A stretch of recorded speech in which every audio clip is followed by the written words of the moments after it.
ওম নমো ভগবতে বাসুদেবায়। জয় শ্রীকৃষ্ণ। রাধে রাধে।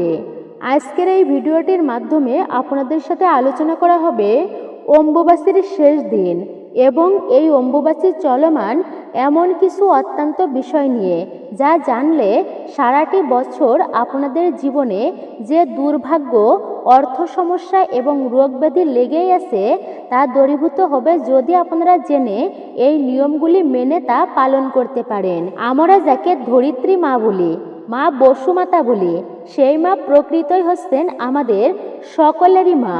শাস্ত্রে এমনটাই বলা হয়েছে, তিনি সকলের জননী। প্রতি বছর আষাঢ় মাসে এই মা বসুন্ধরা রজস্বলা হন, অর্থাৎ যেভাবে একজন নারী ঋতুমতী হন, সেইভাবেই এই পৃথিবী মা প্রতি বছর একটি বিশেষ সময় অতিক্রম করেন। আর প্রতি বছর এই আষাঢ় মাসেই তিনি 7 তারিখে এই অম্বুবাসী পালিত হয় এবং মা এই সময় তিনি ঋতুমতী হন। মানে আষাঢ় মাসের 7 তারিখেই অম্বুবাসী পালিত হয়, আর তা চলে বিশেষ করে 3 দিন ব্যাপী। এইবার হচ্ছে 22শে জুন থেকে শুরু করে, মানে সোমবার থেকে শুরু করে 26শে জুন শুক্রবার পর্যন্ত চলবে এই অম্বুবাসী। তো সেইভাবেই এই পৃথিবী মাও প্রতি বছর বিশেষ সময় অতিক্রম করে তিনিও ঋতুমতী হন। সেই সময়টিকে আমরা মূলত বলি অম্বুবাসী। এই সময়টি অত্যন্তই পবিত্র এবং একই সাথে অত্যন্তই গুরুত্বপূর্ণ ও সংবেদনশীল। এই সময়ে মায়েরা এক বিশেষ শক্তি ধারণ করে থাকেন এবং সেই কারণে এই সময় আমাদের কিছু নিয়ম অবশ্যই মান্য সহকারেই মেনে চলা উচিত। 51টি শক্তিপীঠের মধ্যে কামরূপ কামাখ্যা হচ্ছে মহাশক্তিপীঠ এবং সবচেয়ে মহিমান্বিত শক্তিশালী পীঠস্থান হচ্ছে আসামের কামরূপ কামাখ্যা। এই মন্দিরে যোনি আকৃতির একটি শিলাখণ্ড রয়েছে, যা বলা হয়েছে স্ত্রী শক্তি অর্থাৎ নারী শক্তির প্রকাশ করে। পৌরাণিক কাহিনী অনুযায়ী 51টি খণ্ডে বিভক্ত হয়েছিল।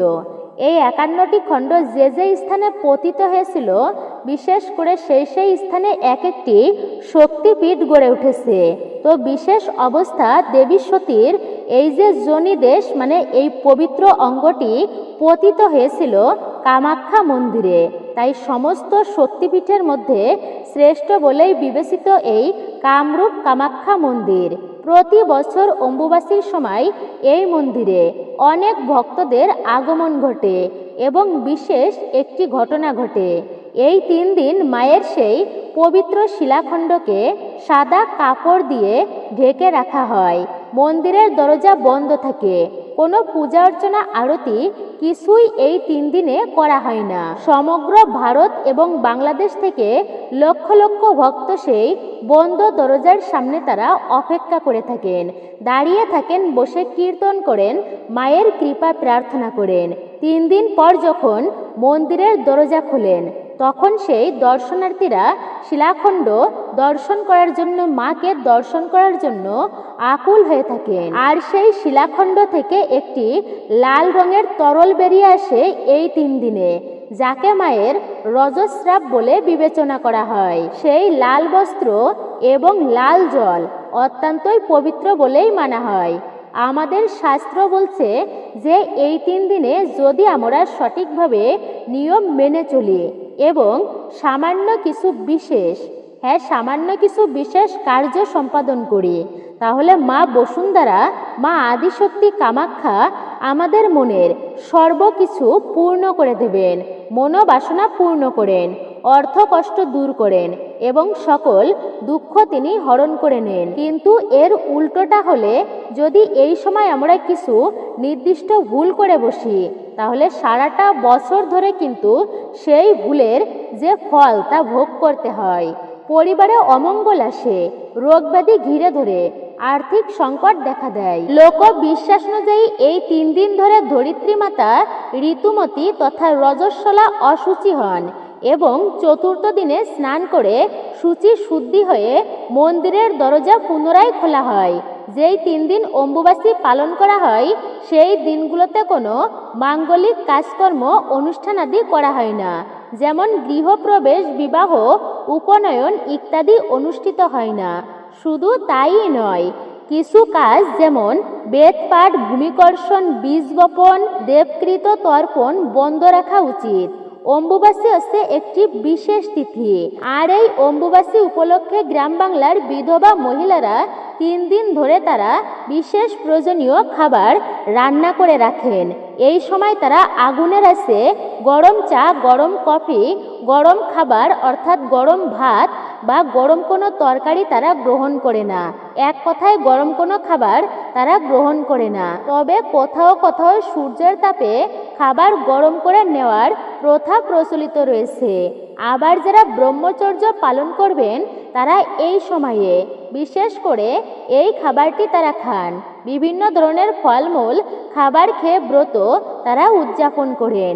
মনে রাখবেন, সনাতন ধর্মে এই অম্বুবাসী ব্রতটি অত্যন্তই পবিত্র এবং তাৎপর্যপূর্ণ, এবং এই অম্বুবাসী চলমান আপনারা বিশেষ করে এই 5টি খাবার ভুল করেও কিন্তু আপনারা গ্রহণ করবেন না।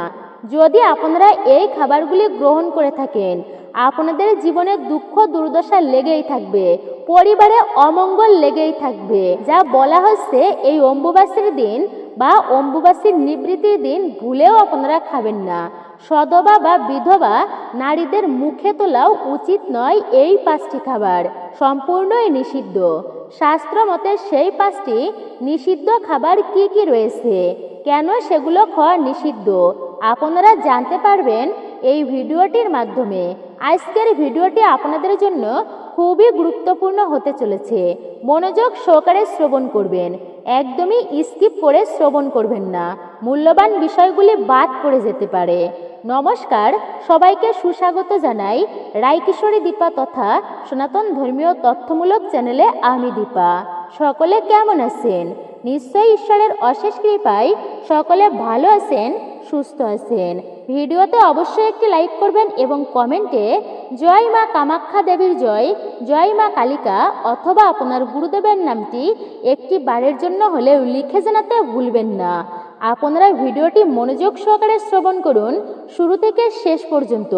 অনেক গুরুত্বপূর্ণ কিছু আপনারা এই ভিডিওটির মাধ্যমে জানতে পারবেন। অসম্পূর্ণ শ্রবণ করতে নেই। অবশ্যই একজন সনাতনী বোনকে আপনারা সাপোর্ট করবেন, আমি আশা রাখছি। অম্বুবাসী শব্দটির আক্ষরিক অর্থ হলো অম্বু বা জল সূচনা, অর্থাৎ পৃথিবীকে এই সময় ঋতুমতী হিসাবে কল্পনা করা হয়। অম্বুবাসী একটি ধর্মীয় আচার হলেও এর সাথে জড়িয়ে আছে আমাদের প্রাচীন কৃষি পদ্ধতি। পৃথিবী যখন বর্ষার জলে সিক্ত হয়ে ওঠেন তখন তাকে ঋতুমতী বলেই গণ্য করা হয়। আমরা জানি মায়েরা রজস্বলা হলেই সন্তান ধারণের জন্য তারা সক্ষম হন, তেমনি কল্পনা করা হয় পৃথিবী মাতা ধরিত্রী মাতাও তেমনি। সেই সময় তাকে 3 দিন বিশ্রাম দেওয়া হয়। চাষিরা ওই সময়ে তাদের কৃষি কর্মের কাজ বন্ধ রাখেন। অম্বুবাসীর 3 দিন ধরিত্রীর এমন অবস্থায় কৃষকরা সেটা বিবেচনা করে ধরিত্রীর মাতার বুকে কখনোই আঘাত করে না। তারা মনে করেন এই 3 দিন বর্ষার জলে সিক্ত হয়ে জমি চাষের জন্য উপযুক্ত হবে। অম্বুবাসীর প্রথম দিন হচ্ছে অম্বুবাসী প্রবৃত্তি, আর শেষ দিন হচ্ছে অম্বুবাসী নিবৃত্তি। অম্বুবাসীকে কেন্দ্র করে প্রধান উৎসব হয় আসাম রাজ্যের গুয়াহাটি শহরে, মানে কামাখ্যা মন্দিরে। এখানে রয়েছে কামাখ্যা মন্দির। মন্দিরের গুহা আকৃত বিশিষ্ট, মাঝের কক্ষে কোনো মূর্তি নেই। স্থানীয় বাসিন্দাদের একাংশে বিশ্বাস এই সময় দেবী কামাখ্যা তিনি ঋতুমতী হন, তাই অম্বুবাসীর সময় 3 দিন মন্দিরের দরজা বন্ধ থাকে। এই সময় দেবীকে দর্শন দেওয়া হয় না। অম্বুবাসী শেষ অর্থাৎ নিবৃত্তির দিন দেবী স্নান ও পূজা অর্চনা করা হয়। শেষ হওয়ার পরে দর্শনের অনুমতি মেলে।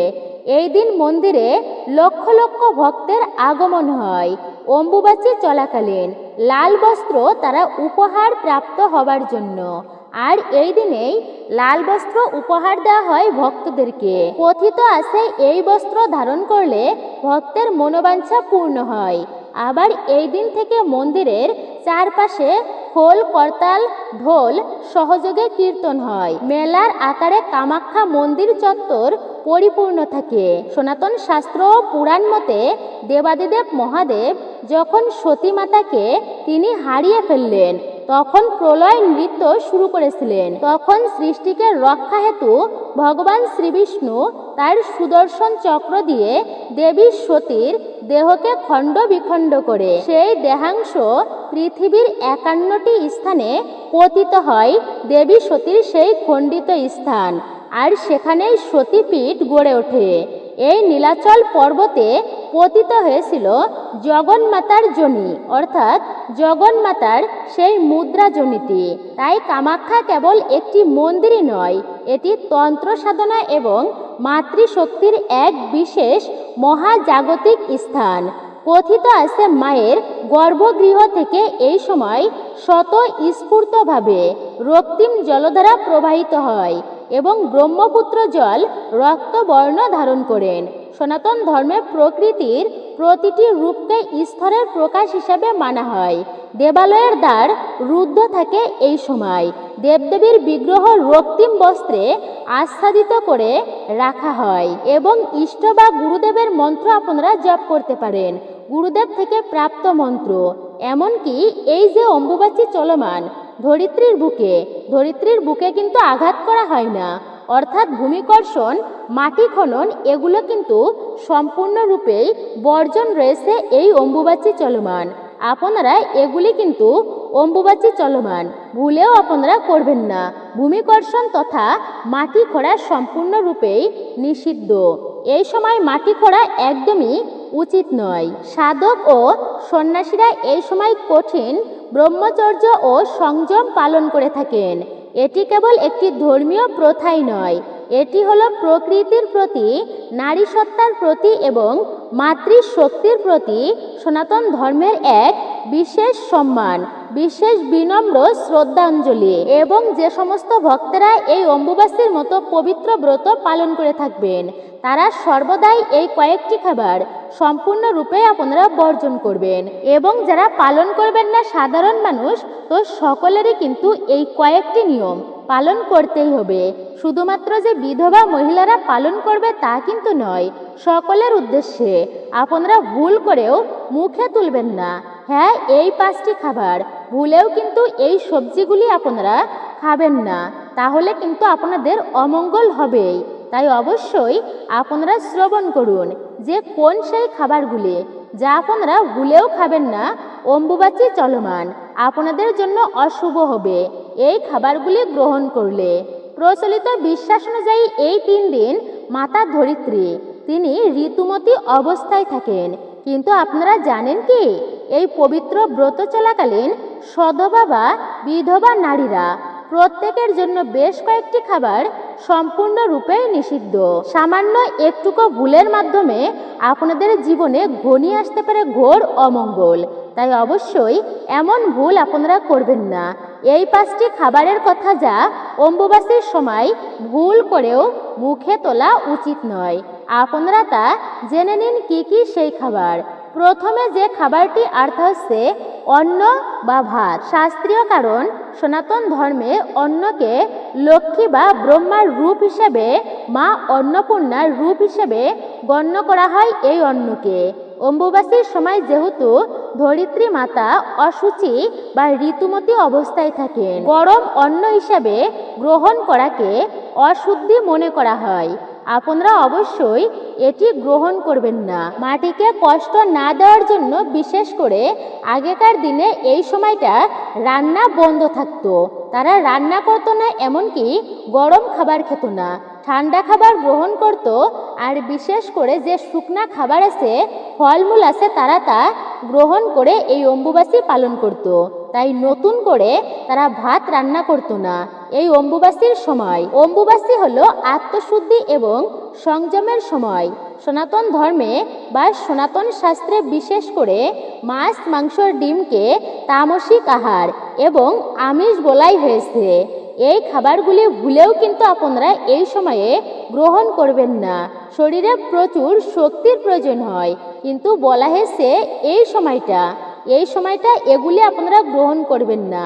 আপনারা এড়িয়েই চলবেন। শুভ দিনে কখনোই প্রাণীর মাংস ভক্ষণ করতে নেই, আমিষ দ্রব্য কখনোই গ্রহণ করতে নেই। এগুলো শরীরে এক ধরনের উগ্রতা ও ভারী ভারী ভাব তৈরি করে।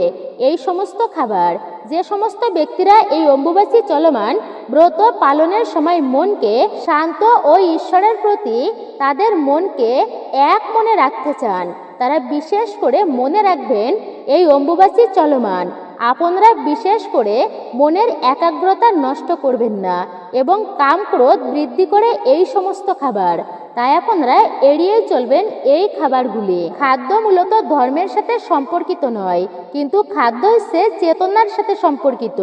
চেতনাকে নির্মল ও শুদ্ধ করে। আপনি যত সাত্বিক আহার গ্রহণ করবেন ততই আপনার চেতনা নির্মল হবে ও শুদ্ধ হবে। রাজসিক তামসিক খাবার মনকে চঞ্চল করে, কখনোই ভালো কিছু করতে দেয় না স্থিরভাবে। আপনি বিশেষ করে এই অম্বুবাচী চলমান এবং এই অম্বুবাচীর শেষের দিন গ্রহণ করবেন না পেঁয়াজ রসুন এবং যে কোনো ধরনের শাক আপনারা ভুল করেও খাবেন না। পুঁই শাক, কলমি শাক, কুমড়া শাক, লাউ শাক আপনারা ভুল করেও, কচু শাক, এগুলি কোনো প্রকার শাকই আপনারা গ্রহণ করবেন না। লাল শাক খাবেন না। অম্বুবাচী চলমান আপনারা বা এই শেষের দিন বিশেষ করে এই সবজিগুলি খাবেন না। পটল আপনারা খাবেন না। বেগুন, পটল, সিম, বরবটি, ঢেঁড়স আপনারা এগুলি একদমই খাবেন না। কচু খাবেন না, ওল খাবেন না, আপনারা এগুলি একদমই এড়িয়ে চলবেন। এবং মেটে আলু আপনারা খাবেন না। অম্বুবাচী চলমান মাটির নিচ থেকে যে খাবারগুলি হয় সেগুলি ভুলেও কিন্তু মুখে তুলবেন না এই অম্বুবাচী চলমান। অবশ্যই আপনারা মনে রাখবেন, আপনারা এই অম্বুবাচী চলাকালীন মুসুর ডাল খাবেন না, মাসকলাই খাবেন না। এগুলি কিন্তু আমিষের সাথেই তুলনা করা হয়েছে, তাই এড়িয়েই চলবেন। আধ্যাত্মিক শাস্ত্র অনুসারে মুসুর ডাল হলো তামসিক এবং রাজসিক গুণের অধিকারী, আর ভক্তির পথে কিন্তু এগুলি বাধা দেয়। এই যে ডাল গ্রহণ করলে মানুষের মনে কাম, ক্রোধ এবং চঞ্চলতা বৃদ্ধি পায়। আর অম্বুবাচী ব্রতের মূল উদ্দেশ্য হলো মনকে শান্ত রেখে ইষ্ট দেবতা বা ধরিত্রী মাতার আরাধনা করা, ধরিত্রী মাতার প্রতি ভক্তি নিবেদন করা। মুসুর ডাল মনের সেই একাগ্রতা এবং আধ্যাত্মিক পবিত্রতাকে নষ্ট করে, এমনকি ব্রহ্মচর্যকেও নষ্ট করতে পারে, তাই এটি অবশ্যই বর্জন করা উচিত। মুসুর ডালের গাঢ় রং রক্ত বা মাংসের প্রতীক হিসাবেই গণ্য করা হয় লোকবিশ্বাস অনুযায়ী। এই গভীর বিশ্বাসের কারণে প্রাচীন কাল থেকে যে কোনো পূজা পার্বণ বা ব্রত উপবাসের পর পালন করার ক্ষেত্রে বিশেষ করে মুসুর ডাল গ্রহণ করা হয় না, রান্না করা হয় না এবং ব্রতের দিনের সবজি অন্যান্য সবজির রন্ধন হলেও কিন্তু এই মুসুর ডাল রন্ধন করা হয় না। তাই আপনারা এই অম্বুবাচীর সময় এবং এই অম্বুবাচীর নিবৃত্তির দিনে মুসুর ডাল কিছুতেই গ্রহণ করবেন না। মুসুরির ডালের পরিবর্তে আপনারা মুগ ডাল গ্রহণ করতে পারেন। হিন্দু ধর্মের সবচেয়ে শুদ্ধ এবং বিশেষ করে দেবভোগ্য ডাল হিসাবে মানা হয় এটিকে। পূজার ভোগে এই ডাল ব্যবহার করা হয়ে থাকে। আপনারা এবারে জানবেন বিশেষ করে এই খাবারটি খাবেন না। সদ্য আগুনে রান্না করা গরম কোনো খাবার অম্বুবাচীর সময় সম্পূর্ণই কিন্তু নিষিদ্ধ, সেটা অন্ন হোক বা সবজি রন্ধন হোক, এড়িয়েই চলবেন। সমস্ত নেশাজাতীয় দ্রব্য আপনারা এই অম্বুবাচী চলাকালীন একদমই মুখেও তুলবেন না, স্পর্শ করা থেকে আপনারা বিরত থাকবেন। সনাতন ধর্মে পৃথিবীকে মা হিসাবে পূজা করা হয়। 3 দিন ধরিত্রী মাতা ঋতুমতী অবস্থায় বিশ্রামে থাকেন। এই সময়ে মাটির উপর যে কোনো ধরনের আঘাত বা খনন কাজ সম্পূর্ণই নিষিদ্ধ। আগেকার দিনে গ্রাম বাংলার প্রতিটি ঘরে মাটির উনুন ব্যবহার করা হতো এবং উনুন জ্বালানো মানে মাটির উপর সরাসরি উত্তাপ দেওয়া, উত্তাপ সৃষ্টি করা। ধরিত্রী মাতাকে এই উত্তাপ বা কষ্ট থেকে দূরে রাখার জন্য উনুনে জ্বালানো এবং শুদ্ধ আগুনে রান্না করা গরম খাবার গ্রহণ থেকে বিরত রাখার নিয়ম রয়েছে। রান্না বন্ধ রাখার নিয়ম এই 3 দিন সনাতন ধর্মাবলম্বীদের অনেক পরিবারে বিশেষ করে তারা আগুন পর্যন্ত জ্বালান না। শুধুমাত্র যে বিধবা নারী তা কিন্তু নয়, সধবা বা যে কোনো ভক্তেরাই বিশেষ করে আগুনের তৈরি কোনো খাবার এই 3 দিন তারা খাবেন না, গরম খাবার। অম্বুবাসী শুরু হওয়ার আগেই তারা উনুনের মুখ কাপড় বা পাতা দিয়ে ঢেকে রাখেন, এমনটাও কিন্তু নিয়ম রয়েছে। যেহেতু রান্না করা কোনো প্রকার খাবার এই সময় গ্রহণ করা যাবে না, তাই এই 3 দিন গরম খাবার কোনো প্রশ্নই আসে না গ্রহণ করার। আপনারা কি কি খাবার গ্রহণ করতে পারবেন? সদ্য রান্না করা গরম খাবারের পরিবর্তে সধবা বা বিধবা নারীরা বা যে কোনো ভক্তেরা আপনারা এই সময় ফল আহার গ্রহণ করতে পারেন, দুগ্ধ খেতে পারেন। কাঁঠাল, কলা, আম, আপেল, দুগ্ধ, চিড়ে, দই, মুড়ি, খই এবং মিষ্টি জাতীয় খাবার আপনারা গ্রহণ করতে পারেন। ঠান্ডা জাতীয় খাবার খেতে পারেন। এছাড়া অম্বুবাসী শুরুর আগের দিন মানে প্রবৃত্তি লাগার আগে, বিশেষ করে শুরুর আগের সময় আপনারা বিভিন্ন ধরনের খাবার তৈরি করে রেখে দিতে পারেন, তা এই অম্বুবাসী চলমান আপনারা খেতে পারেন। যেমন বিভিন্ন নিরামিষ খাবার তৈরি করে, সবজি রন্ধন করে বা লুচি মিষ্টি তৈরি করে আপনারা রাখতে পারেন। এর পরবর্তীতে আপনারা এই অম্বুবাসী চলমান তা গ্রহণ করতে পারেন ভক্তি ও নিষ্ঠার সহিত। এই নিয়মটি বাহ্যিক হলেও এটি আসলে প্রকৃতির প্রতি অসীম শ্রদ্ধা এবং ঋতু পরিবর্তনের সাথে শারীরিক সুস্থতার এক অসাধারণ নিয়ম হচ্ছে এটি। আপনারা অবশ্যই এই অম্বুবাসী চলমান ভুল করেও খাবেন না কোন কোন খাবার তা জানতে পারলেন, এবং অম্বুবাসী নিবৃত্তির সময়ও কোন খাবার খাবেন না সেটিও জানলেন। আপনারা অবশ্যই নিয়ম মেনেই কিন্তু অম্বুবাসী পালন করবেন। যেহেতু সনাতন ধর্মে অম্বুবাসী অত্যন্তই পবিত্র একটি তিথি, যেটি টানা 3 দিন এই নিয়ম আপনাদেরকে পালন করেই চলতে হবে প্রত্যেক ব্যক্তিদের। এবং অম্বুবাসী চলমান অবশ্যই একদিন হলেও আপনারা আম ও দুধ খাবেন দেবী মাকে নিবেদন করে, তাই কিন্তু শেষ দিনে আপনারা গ্রহণ করতে পারেন।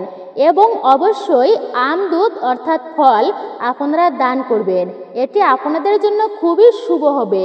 এবং সবাই গ্রহণ করবেন, বিশেষ করে ফলের প্রসাদ যা মাকে অর্পণ করা হবে, ভগবানকে অর্পণ করা হবে, এটি অবশ্যই আপনারা গ্রহণ করবেন। প্রসাদ খাবার আপনারা খাবেন। ওম নমো ভগবতে বাসুদেবায়। জয় শ্রীকৃষ্ণ, রাধে রাধে। মূলত এটাই ছিল রায়কিশোরী দীপা তথা সনাতন ধর্মীয় চ্যানেলের গুরুত্বপূর্ণ ভিডিওটি আপনার কাছে কেমন লেগেছে মূল্যবান মতামত জানাতে একদমই ভুলবেন না। অবশ্যই মতামত জানাবেন। এবং আপনি যদি আমাদের চ্যানেলের নতুন দর্শক হয়ে থাকেন বা এই প্রথমবার আপনি ভিডিও দেখছেন, বিনীত অনুরোধ করছি করজোড়ে নতমস্তকে চ্যানেলটি অবশ্যই সাবস্ক্রাইব করবেন, পাশে থাকা নোটিফিকেশন বেল আইকনটি অল করে দিবেন। একজন সনাতনী বোনকে আপনারা সাপোর্ট করবেন সনাতনী হয়ে, আমি এটা আশা রাখছি আপনাদের থেকে। আশা কখনোই ভঙ্গ করবেন না। সকলে ভালো থাকুন, সুস্থ থাকুন, পরম করুণাময় ঈশ্বরের অশেষ কৃপায়। জয় মা কামাখ্যা দেবীর জয়, জয় মা কালী।